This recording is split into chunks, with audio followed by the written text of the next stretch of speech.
Baby girl, just come and get it. Let me score, hit it raw, let me nut up in it. I ain't trying to spend my days in the summer fishing. Told you I was going to make. You're locked in with Atlanta's hottest hip-hop station. The Hype 87.3. Holla! You already know what's going on. It is your girl, Tampa Mystic, and we are live right here in ATL on the Hype 87.3. And I heard we got New York in the building. Yonkers, to be exact. Donnie. YO, big YO, you heard? Yeah, you heard? What's going on? How you doing? I'm great. How are you? I'm doing well. It's a pleasure to meet you. Word, likewise. Absolutely. And I want to start right here. First and foremost, I had the opportunity to check out your project this morning. Yes, ma'am. I listened to the entire thing. Between the time of getting ready and driving here, it's called Press Run. Yes, ma'am. And that's what you're doing right now is a press run. It released today on 420. Yes. You know what I'm saying? Make sure y'all go get that. Shout out to all my smokers out there. What has been your biggest accomplishment this year so far? Oh, man. I think, honestly, hooking up with Magasia. She's been doing a lot of publications for me, so shout out to Magasia. Shout out to Magasia. You know what I'm saying? Shout out to my manager, D Majors. That was a big thing, me pulling him into the fold. Yeah. I'll circle back to last year, accomplishing, investing and getting my own studio equipment, because I mix, master, and engineer everything on my own, so that just cuts out everything else. And you do a phenomenal job. So I'm guessing that you mixed and mastered your newest project. Yeah. That was one thing that I was, especially when I got in the car, I was like, man, the quality is chef's kiss, top notch, really great quality. Appreciate that. So listen, when y'all see this, if you want your joint mixed and mastered, come holla at your boy. I'm on the gram, IAMDONYROS, man. Like, I'll work with you, you heard? You heard? So growing up in Yonkers, let's talk about that. Yeah. You know, the environment musically, did it shape who you are as, as an artist, your sound? Yeah, like Yonkers is like, it's just gritty, so I came from a good space, but I was just curious and I wanted to be in where all the drama was. So in the midst of me wanting to be where all the drama was, I learned a lot, what to do, what not to do, and why. And what happens when you do something good, and then when you do something bad, why and what happens. So that's that taking accountability types-ish, and I feel like something one of my OGs told me years ago, and it really stuck with me, and it was so simple, but it stuck with me. He said, in life, we had to be proactive rather than reactive. Yes. Think about our moves. My dad always says life is like a game of chess. You got to think about your moves before you make them. Mm-hmm. And that's facts, because people will react on a situation, and then it puts them in a bad situation. Yes. So stop reacting on some situations. It's okay to walk away from it. Don't make you a sucker. It makes you smart. Yes, like we all trying to live healthy lives around here. That's a fact. So speaking of healthy, like I see you be doing your thing in the gym and all that, trying to get it done. I will tell you, at my big age, and I'm very transparent. My birthday is the 20. In 9 more days, I'll be 52 years old. Woo! You sure not 32? Come on now. I'm the big OG. Oh, okay. I'll be 52, and it's like. The older we get, the more difficult it is, because hormones changing, metabolism slowing down, and I feel like if I didn't stay consistent, I'd be as big as this room. Slick, for real. But honestly, it's more of a mental for me. Okay. It makes my mental feel good. Right. Nah, I'm the same. I'm the same. Like, I see you over there. Let me see your guns. Little something real quick. It's the Donnie Gun Show. Oh, okay. Listen, you got your tickets already, so you invited. Absolutely. So you've been recording in this industry for 2 decades. Yeah. That's a long time. First and foremost, man, salute on that, because that's almost unheard of these days. People are coming and going. What has kept you consistent, motivated, and pushing 2 decades later? All right. Before I answer that, first and foremost, I want to give you your flowers. Thank you. For giving all us independent artists a lane. Because this industry is just so crazy, and it's just so much gatekeeping and so much withholding information and withholding this and not wanting to do that. So salute to you for giving all of us independent artists a platform. I'm gonna intervene real quickly. I appreciate that, because there are some platforms that if you ain't got a name, you ain't getting on their platform. Yeah. I always like to work with people on the rise. I've interviewed some legends and superstars, but I want to be a part of your journey. That's important to me. So thank you. Yeah.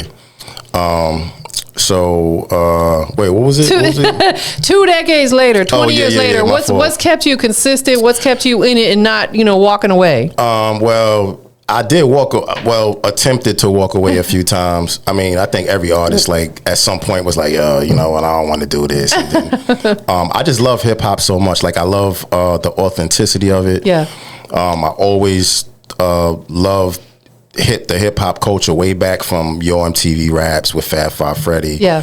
And just like I just said, like the love of it and the creative art of it just keeps me going.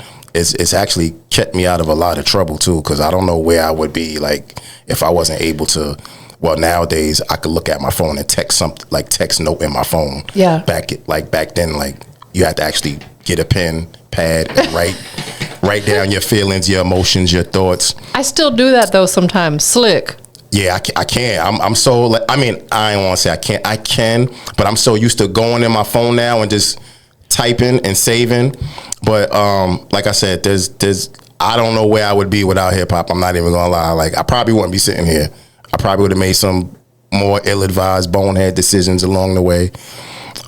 So just the love of the culture and the art of it got me right here. Absolutely. And I hear that from a lot of artists. They'll say music essentially saved them. Yeah. Saved them from being incarcerated, maybe losing their life. They took a different path. So when you say you don't physically write, but do you still write your music, whether it's typing it on the phone or are you getting in the studio punching in? What does that look like? Oh, no. So like let's say right now I got a beat playing. I'm actually like typing line for line, like the words. And then once I get it down packed or whatever, I place my phone like in front of the microphone. I keep the screen light on so the screen don't shut off while I'm rapping.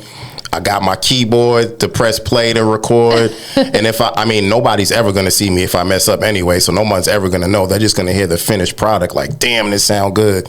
But there be times I'll think I got a verse down packed and I have it down packed before I hit record, and then I hit record. I'm like, that's not how I'm supposed to deliver it. Why is that not happening? So people won't ever see that. Like, but I know, about it. But yeah, so that's pretty much the process, though. Do you do like voice memos and stuff so you can kind of reference the cadence and what you're going for? That way you can go back. It depends. Like, if I could be driving and I might think of something hot, and I'll be like, oh, like I need that. So I'll throw a voice memo on real quick. Yeah. And I'm not authorizing anybody to be doing this. I'm just, because I ain't supposed to be doing no voice memos while you driving. But it just so happened a couple of times I was driving, I thought of something hot. I did a voice memo to make sure that I had whatever thought it was in my head. I had the voice memo, so when I got back home, I could build off of whatever that voice memo is.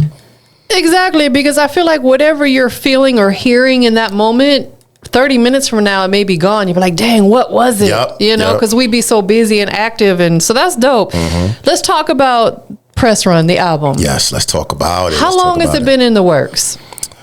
It's been in the works for about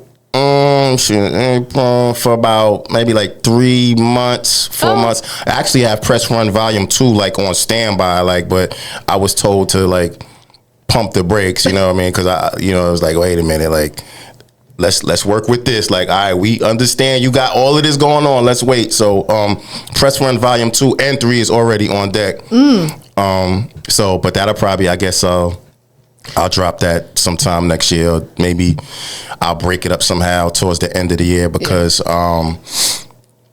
next year, actually, I want to create a project with me actually producing.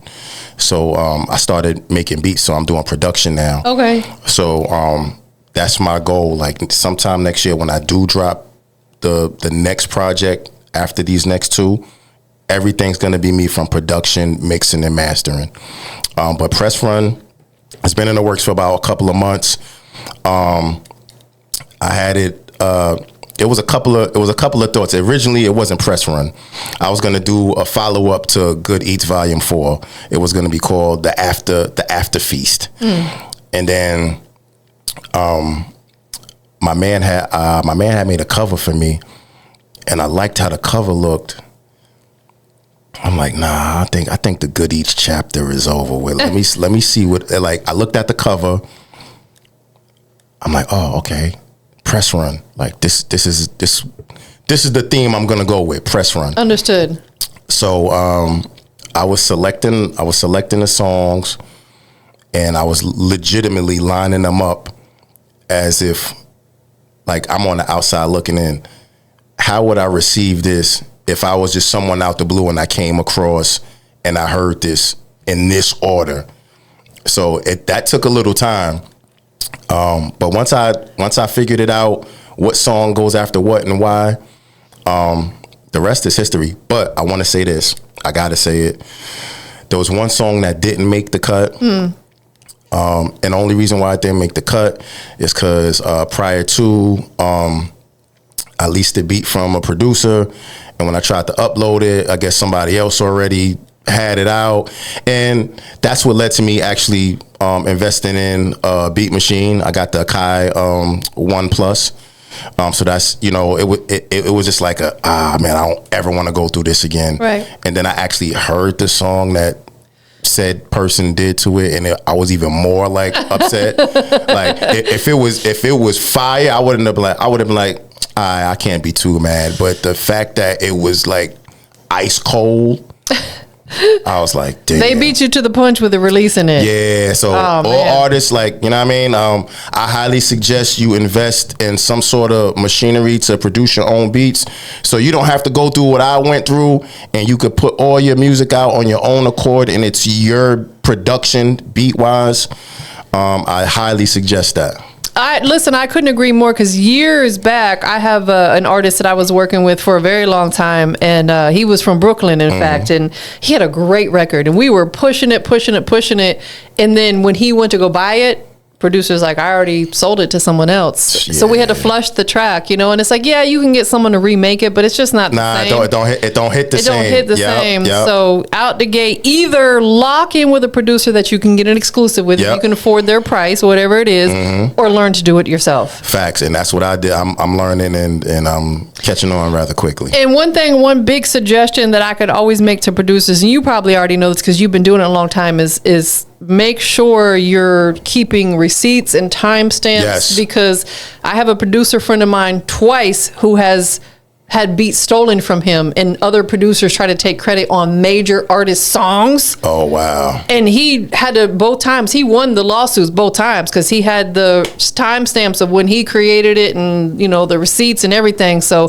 producers, be mindful of keeping track of that stuff. Yeah, keep track of that. And just in case anybody didn't know, I mean, I know you know this, but as far as timestamps goes, and this is something I realized too, in Pro Tools, there's a timestamp on when you created whatever it is you created, and you can't take that away. So period. That's what saved him. Yeah, once that's there, like, there's nothing anybody can do about it.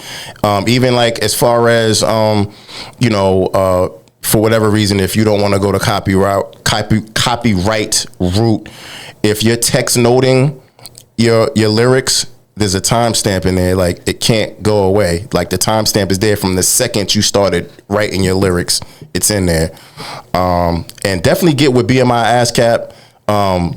It's worth it in the end. Yes. I've been with BMI for about 15 years now. And I don't have any issues. 100%. Get all your business together. Yeah, get your business together, man. Word. Definitely got to get your business together. So was it intentional with you releasing the Press Run album, and you happen to be doing a press run right now? Was that intentional?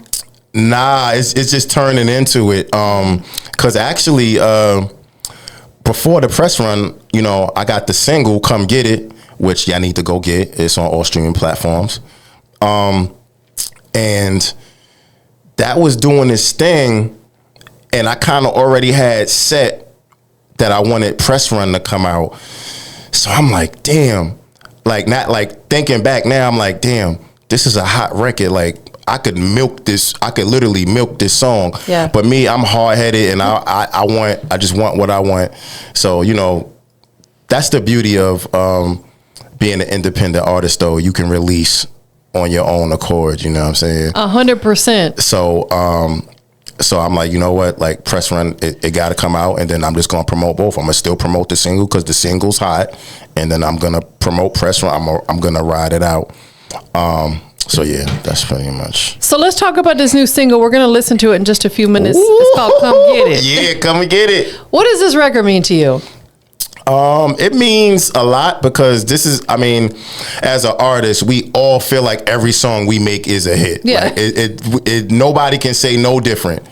But legitimately, like, this is a hit, like legit. It's catching traction. DJ Epps was spinning it a little bit. Shout out to DJ Epps. That's the fam. Yeah, DJ Epps was spinning it a little bit. It's actually on 87.3 The Hype and 92.9 Spins. You did. You know, so make sure y'all tune in there. It's on all streaming platforms. But yeah, it's big. Like I said, like I've made a lot of in my opinion great records. But this one is one that's really sticking. Like everywhere I've played this record, the same reaction. Like sometimes exceeded my expectations. Like, damn, oh, okay. So yeah. And I feel like when I listen to your music, because like I said, I listened to the project this morning, I can absolutely tell you got that up top sound. However, it's not to the point where people are like, it feels boxed in, if that makes sense. I feel like it could work anywhere you take it. Yes. Because I noticed you got a little bit of something for everybody on that project. Yes, I peeped that. Yes. So all right. So let me say this. So prior to I had Good Eats Volume 4, which was the end of that series.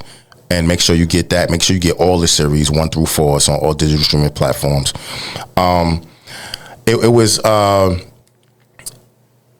It was very street, you know what I'm saying? I mean, I definitely displayed my lyrical abilities, like for sure. Yeah. But it wasn't many joints that you could play on the radio. I mean, maybe you could, but nothing that was just really gonna like hit. You know what I'm saying? And another thing, like I wanted to cater more a little bit to the females on this one too. Like I wanted to have something like for the females, like okay. Like the BBL record. Yeah. Oh, okay. You like that? Okay. Yeah. Okay. Yeah. So, and it's crazy because let's talk about BBL real quick. It was a great one. It stood out to me. Yeah. So, that song was supposed to go in the mix of where I had I Need That, Stay In. I think I had Stomp after Stay In. But anyway, where all the club-ish radio vibes mix was in. Yeah. BBL was supposed to be in there, but I didn't want to drown them with it. So I'm like, you know what? I'll end it with BBL. So in hopes that it will leave like a lasting impression, and mainly like for the females, because I know when they hear the hook, just about every female is going to be like, that's me. 100%. That was the vibe, because like I said a minute ago, I felt that you had a well-rounded project, and hearing that song, and there was another one, I forget the title of it, so pardon me, I just listened to it for the first time today. It was a part 2 song. Oh, Juice. Yes. I really like that one a lot too. So all right, so let me go there. So with Juice, when I originally heard the beat, I'm a great storyteller, by the way. Like I love to tell stories. So anyway, I'm like, you know what? I'm gonna recreate Juice. Yeah. I'm gonna recreate it to what we all think could have happened after, you know, the original. Yeah. And I'm gonna put it in my form. So that's one of my low key sleepers on the album. It was one of my faves. Nah, it's a fave, but it's a sleeper. I think it's one of those, like, depending on the mood, and like it's other joints on there that might outshine it, but then when you finally catch it and really hear and listening to the story, like, wait a minute, I remember watching this movie. he made a part 2 to this. Like, this is what happened to, like, you know what I'm saying? So, absolutely, 100%. So let's talk about some of the stuff that you've done. You performed at SOBs, which I know is like a legendary stage. Oh yeah, man! Shout outs to SOBs. I actually performed. It was like a reunion for Jam Master Jay. Rest in peace, Jam Master Jay. So I was actually it was. I just felt blessed to even just be up on that stage. Yeah, because the greatest people have performed on there. And right. Just for me to be on there, it was just like a real good thing. So it's a highlight moment. I feel like because not everybody gets the opportunity to bless a stage where legends have literally touched that stage. Yeah. You've even launched your own entertainment company. What made you decide to go like the entertainment route rather than like, relying or chasing behind labels? So initially, I was just figuring, like, at the time, I'm like, you know what? Since I'm already doing everything myself, I might as well like put like a forefront in front of it, and like I'm the forefront. Yeah. So one was gonna complement the other. Yeah. Because as an artist, I believe that it's like different. There's different phases you gotta have. First and foremost, you have to have the music. Like, period. Like, if the music's not there, like, it don't matter what else you have. Like, the music you say that have. over here with your heart, with your chest. You have to have the music, and it doesn't mean when I say you have to have the music, that doesn't mean you have to have 100 billion songs. That means you have to have music with substance. If your music don't got substance, you'll be scratching your head. You'll be on your laptop, refreshing your page, hoping for likes, hoping for comments, hoping for somebody to follow you. Like, you gotta have the music. The music is like the foundation. Yes. And then you gotta have an image. You just have to. Like, you have to look the part. Perception is everything. Yes. Like, even if you're not the part, you still have to look the part. Yeah.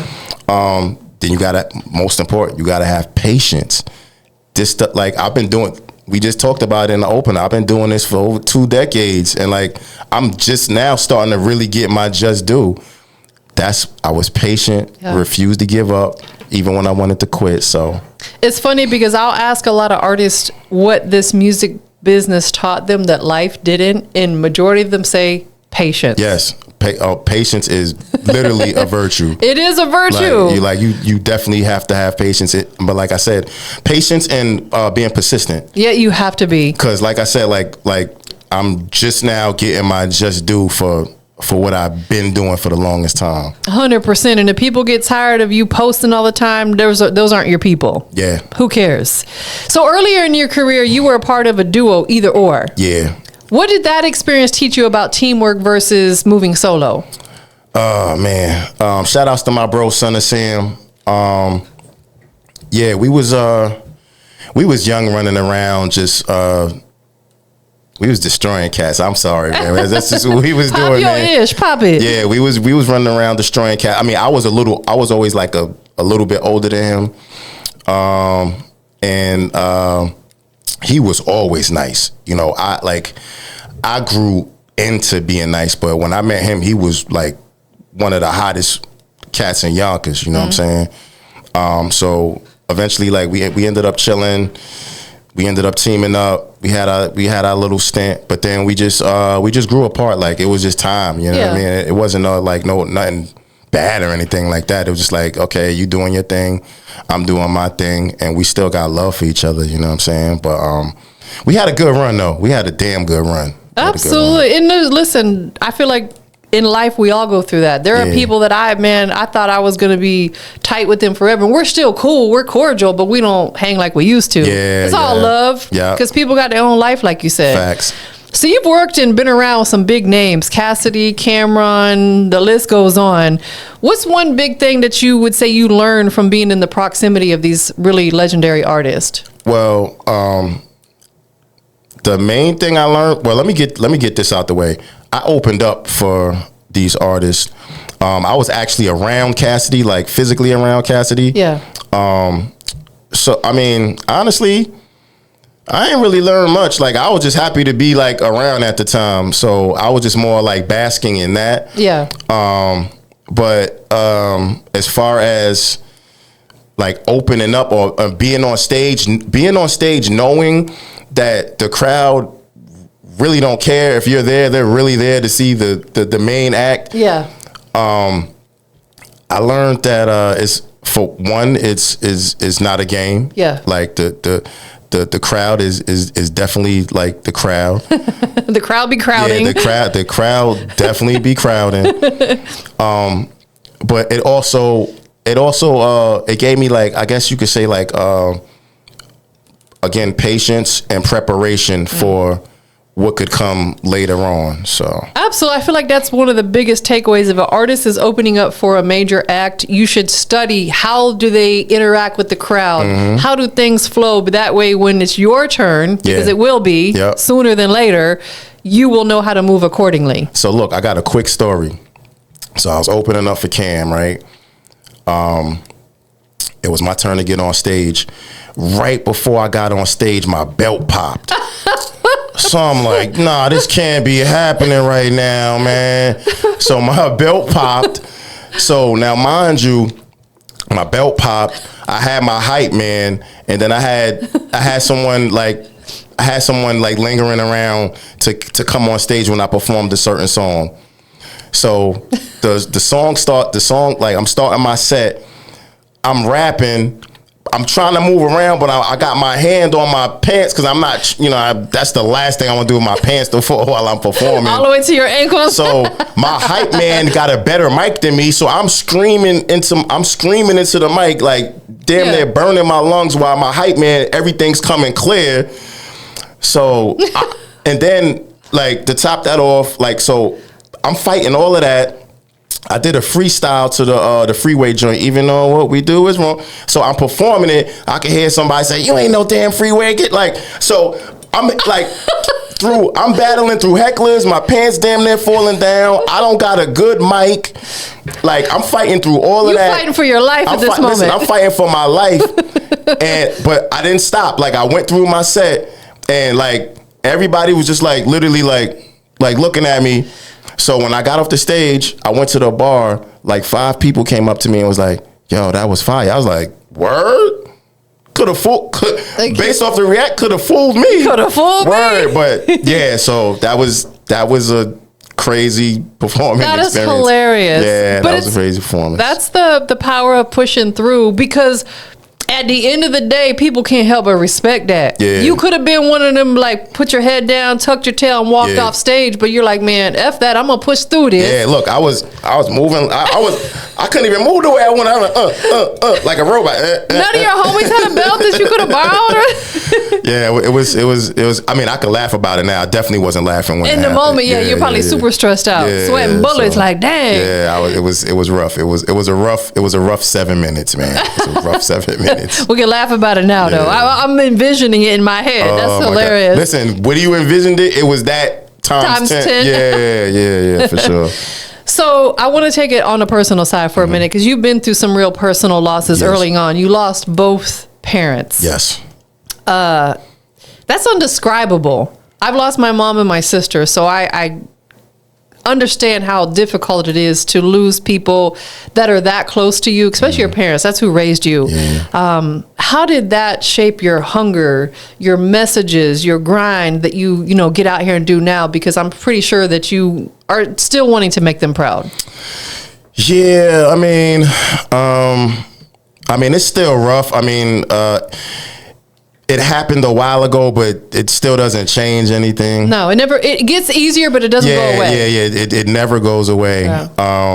But I know they're watching down. They're here right now. Yeah, I know they proud. Like I said somewhere else. It's probably not what they had in the cards for me. Especially my dad. He definitely didn't have this in the cards for me. He wanted like other things, but just knowing that they looking down on me, and just knowing they looking down on me, it's rough though. I ain't gonna lie, it's rough not having your mom or your dad, like, can't even call, like, just for anything, like, hey, what's up, how you doing? Yes. So I get irritated with this new era of kids disrespecting their parents, like, because I want to punch them in their face. I don't think they realize the importance of how important it is to have like both, let alone like one, let alone both.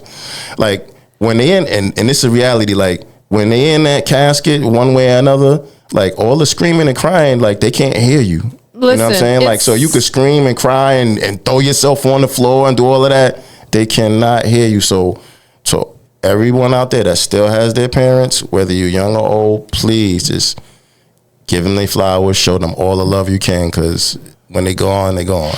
It's so final. It's funny because my dad, ever since my mom passed away, because my parents were still married when my mom passed, and they were married for 48 years, and he and I talk every day now, every single day. Maybe not verbally, but we text, but we communicate every day. Right. And he and I were on the phone the other night. My dad, he's older and he's by himself, so he likes to have these long conversations.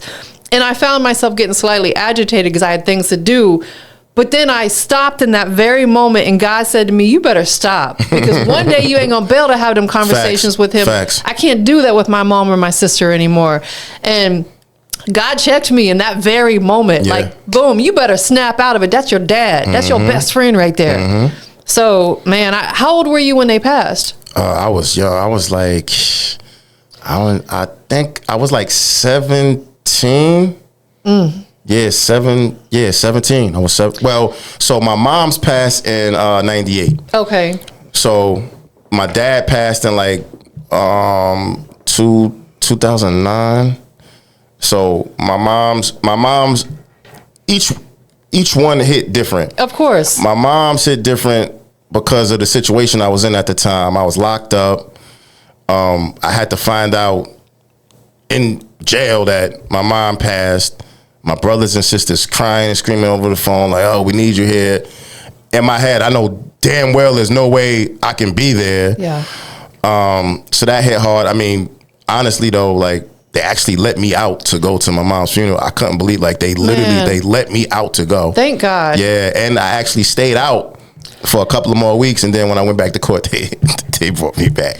But thank God they did that, because that probably would have haunted you for a long time, knowing that you were incarcerated and couldn't be there for that. Not that it makes you a bad person, but personally, I would imagine that would probably have made you feel terrible. So thank you to whoever it was that said, let him go. That was the man upstairs. All glory to God. He created that, because God. There's no other way that could have happened. Like, and then like my dad, my dad was different as well, because we had a different relationship. I mean, my dad raised me and my brother, but we was bumping heads like here and there and all of that. And then, as I got older, I mean, we kind of talked a little bit more.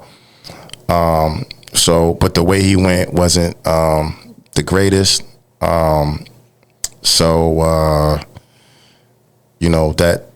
That hit a little hard, because he had cancer. So he had it. He beat it like the first time, and then it came back. And when it came back like crazy. So to see him in the final stages versus me trying to remember what he looked like before these stages even came, was crazy. Like seeing that.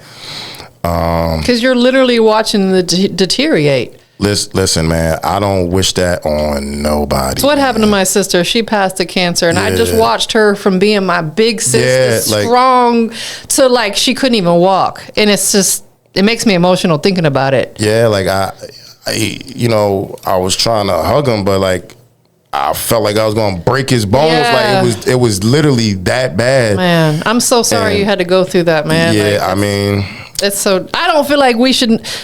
Cancer is the devil. It is. Speaking of, everybody, just make sure your health is right, man. Go get your checkups. Please get your blood work done. Yes, we not getting no younger. I know the food is good that they putting out there. I know the extra seasoning is good and all that, but just make sure it's so not good for us. That's what's killing everybody. Let's be honest. Yes. It's the foods. Yes. We should be living to be 150, 200 years old. They were back centuries ago. You can't tell me no different. Our ancestors were living 200. Now we dying at 60 and 70. That's insane. Yeah. I can't even picture myself 152. Like, I don't even know what that even like. I just lost my grandmother last year, 2025, and she lived to be 101. Damn. And she passed of literally like natural causes. She was just. That's how I want to go. Like, if I like, she wasn't in pain, none of that. Because we're all going like one way or another. Period. Like, but when that happens, like, I just rather just sleep. Like, just have a never ending dream. A never ending dream. That's what she did, literally. Because all glory to God, my grandmother was healthy, super healthy, and she just went to sleep and didn't wake up. And, you know, it was like she had a beautiful life. She had a full life. She had a very full 101 life. years. Imagine what she's seen in 101 years on this earth. And she was so coherent. Literally, I spoke to her a couple days before she passed. Yeah. And I think she knew it was her time, though. She knew it was her time, because she even said that she was heavily talking about how she did everything that she wanted to do. And if it's my time to go, I feel at peace with it. And talking to her was like you and I talking. Like, she didn't have dementia, no Alzheimer's, none of that stuff. And it's like, so I was at peace when she passed, because she was ready. I think she was ready, you know, because my mom, her daughter, passed before my grandmother lost 4 kids before she passed. Damn. We should not be outliving our kids. It's crazy. That's not how it's supposed to go. So you're also stepping into acting. What made you decide to expand into that lane? I always did like a little theatrics when I was in school. So like when it came like to do like the plays and stuff, like we did like the Wizard of Oz, we did Hamlet, Macbeth, we did I'm trying to think, there was a few other ones along the way, but even outside of that, in English class, like whenever there was like a story and there was certain people that had to play parts, like I always wanted like the biggest part, and like I literally wanted to act it out, like, you know, where it has a part and in parentheses it says size or whatever, like I would go to the extreme with it. So I always liked that aspect of it. So I just say that to say, fast forward, I wrote and co-directed a mini web series called My Brother's Keeper. Shout outs to Lefty, because he directed the hell out of that. And we did like a season and a half. And I play an dirty undercover cop.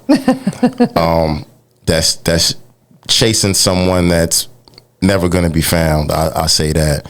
And in the midst of that, you know, 1 minute you know, superhero. The next minute, I'm up in the drug dealer's pockets.